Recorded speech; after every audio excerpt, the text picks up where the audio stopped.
Hey, this is Matt from InvestiQuant. Today is Monday, June 8th, 2020. And this morning we showed you a study based upon an overbought reading where the market opens within the prior day range after closing above the upper Bollinger Band and above the 200-day moving average.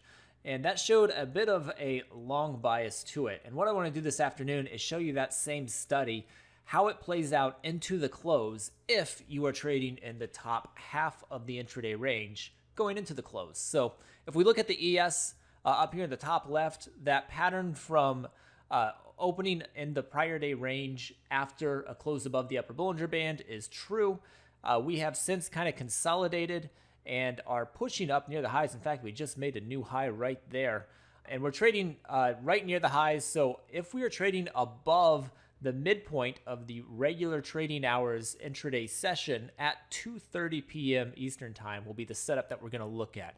And currently that is true, but that's we're not quite there yet. So we will have to see at 2:30 if we're still above the midpoint. All right, so let me set this up.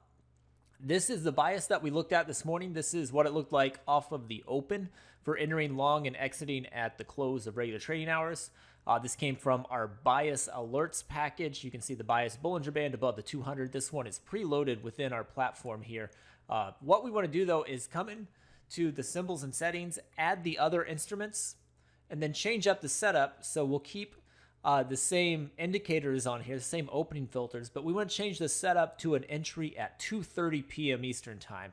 So if I come into the entry times, I can change that to 2:30 p.m. Eastern time, select long. I'll go ahead and select end of day stop and target here. And then I can come into the post opens filters, and this is where I can say that we're trading in the top half of the intraday range. So I go to hit equals here next to close and top half of the intraday range, and then I can run the results.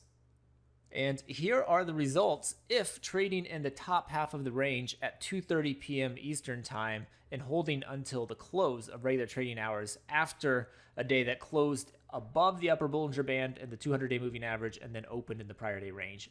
So assuming we are trading above the midpoint of the session at 2:30 p.m. Eastern time, this would be the setup that the market is in.